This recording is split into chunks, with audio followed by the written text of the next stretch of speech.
আজকের গল্পটি শুনে আপনি আপনার চোখ থেকে পানি ফেলতে বাধ্য হবেন। তো আশা করি গল্পটি শুনে আপনাদের অনেক ভালো লাগবে। তো পুরো গল্পটি শুনুন। আমার পাশের বাসার একটা মেয়ে, নাম মিম, আর আমার নাম ইমন। মিম আর আমি দুজনেই খুব ভালো বন্ধু, বলতে পারেন একজন আরেকজনকে ছাড়া চলে না। হঠাৎ করে একদিন আমি মিমকে মজা করতে করতে বললাম, মিম, আই লাভ ইউ। ও বলে, শোন ইমন, আমি তোকে ভালোবাসতে পারবো না, তুই শুধু আমার বন্ধু। এই কথা বলেই চলে গেল, আটকাতে পারলাম না।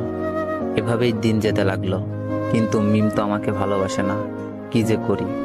বলতে বলতে মিমের ফোন। ওই ইমন, কি করছো? তোর কথাই ভাবছিলাম মিম। চুপ থাক, খাইছস? না, তুই খাইছস মিম? হ্যাঁ খাইছি। তুই এখনই খেয়ে নে, আর মাঠে তাড়াতাড়ি আয়। আচ্ছা, বলেই লাফাইতে লাগলাম। মিমের মনে হয়তো আমার জন্য ভালোবাসা জাগছে। তাড়াতাড়ি খেয়ে গেলাম, গিয়েই বললাম, কিরে মিম, হঠাৎ জরুরি তলব? সামনে আমাদের এক্সাম রে, খুব টেনশনে আছি। কোনো চিন্তা করিস না, ফেল করলে তোরে তো আমি বিয়া করবো, তারপর 2টা ক্রিকেট খেলার টিম বানাবো, তোর এক দল আমার এক দল। বলেই হাহা করে হাসি দিলাম। কিন্তু হাসি দেওয়ার পর যা ঘটলো তা আমি কেন আমার চোখও বিশ্বাস করতে পারলো না। এমন ভাবে আমার গালে চড় মারলো যেন গাল দিয়ে ধোয়া বের হচ্ছে। চড়টা মেরেই মিম বলা শুরু করলো, তোকে বন্ধু করে জীবনে বড় ভুল করেছি, আজ থেকে আমাদের বন্ধুত্ব এখানেই শেষ। বলেই চলে গেল। আর আমার চোখ দিয়ে বৃষ্টির মতো পানি পড়ছে। কিছুই বুঝতে পারলাম না, খুব খারাপ লাগছে। শেষমেশ বন্ধুত্বটাও শেষ। কেমন জানি স্বপ্ন স্বপ্ন লাগছে, তাও কিছুই করার নেই।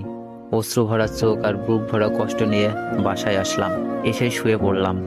বালিশটাও ভিজে গেছে। পুরনো স্মৃতিগুলো মনে পড়ছে।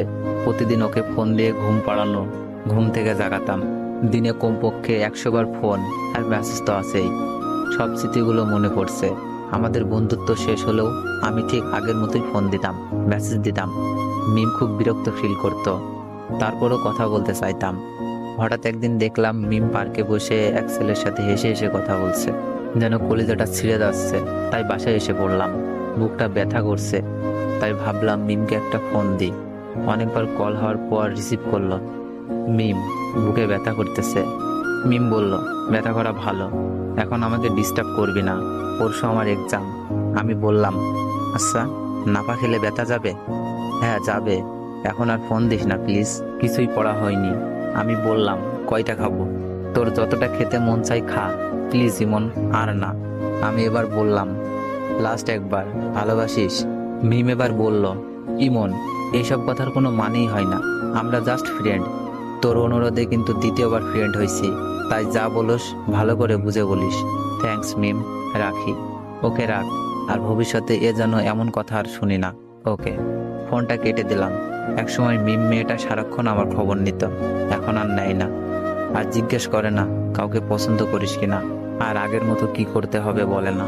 হঠাৎ বুকের ভেতরে আবার চিপ দিয়ে উঠলো। বুকটা চেপে ধরে একটু বিছানায় শুয়ে পড়লাম। খুব কষ্ট হচ্ছে। আবার বিছানা থেকে উঠে আমাকে নাবা খেতে হবে। কয়টা খাবো? মিম তো বলেই দিয়েছে যতটা ইচ্ছা খেতে পারে। সবগুলো ওষুধ মুখের ভেতরে পুরে ঘুমিয়ে পড়লাম। কাক ডাকা ভরে উঠে পড়ে মিম। মোবাইল চেক করে একটা দীর্ঘশ্বাস ছাড়ে। যাক, আজ আর কোনো মেসেজও নাই, মিস কলও নাই। পড়াই মনোযোগী হই। মিম মন দিয়ে পড়তে থাকে। হঠাৎ মনটা যেন কেমন কেমন করছে। তবুও ভালো, ইমন জ্বালাচ্ছে না। ছেলেটার কোনো কমন সেন্সও নাই। যখন তখন ফোন দিয়ে বলে, মিম, এইটা হয়েছে, এখন কি করব? ওইটা হয়েছে, বোরিং। কয়েক ঘন্টা কেটে গেলেও মিমের মোবাইলে আলো জ্বলছে না। হঠাৎ মোবাইলে মেসেজ টোন বেজে উঠলো। মিমের কাছে বোরিং হ্যাপি দুইটাই লাগলো। মেসেজ অন করেই হতাশ হয়। রবি সিম কোম্পানির SMS। রবি সিমকে কয়েকশো গালি দেয় সে। ঘড়ির ঘন্টার কাঁটা ক্রমশই বেড়ে চলেছে, কিন্তু একটি বারের জন্য ইমনের মোবাইল থেকে কল আসে না। হঠাৎ মিমের স্মরণ হয় কতদিনের কথা। ইমন বলেছিল, মিম, বুকে ব্যথা। ওর ভুরু যুগল কুঁচকে যায়, মুখটা কালো হয়ে যায়, বুকের ভেতরটা খা খা করে ওঠে। মন থেকে কত রকম ভয় করছে। রাত 9টা।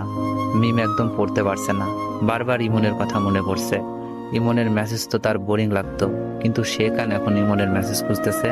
কিছুই না ভেবে ইমনের নাম্বারে ফোন দেয়। তো গল্পটির সেকেন্ড পার্ট চাইলে বেশি বেশি কমেন্ট করুন, আর ভিডিওটিতে একটু বেশি বেশি কপি লিঙ্ক করে দেন।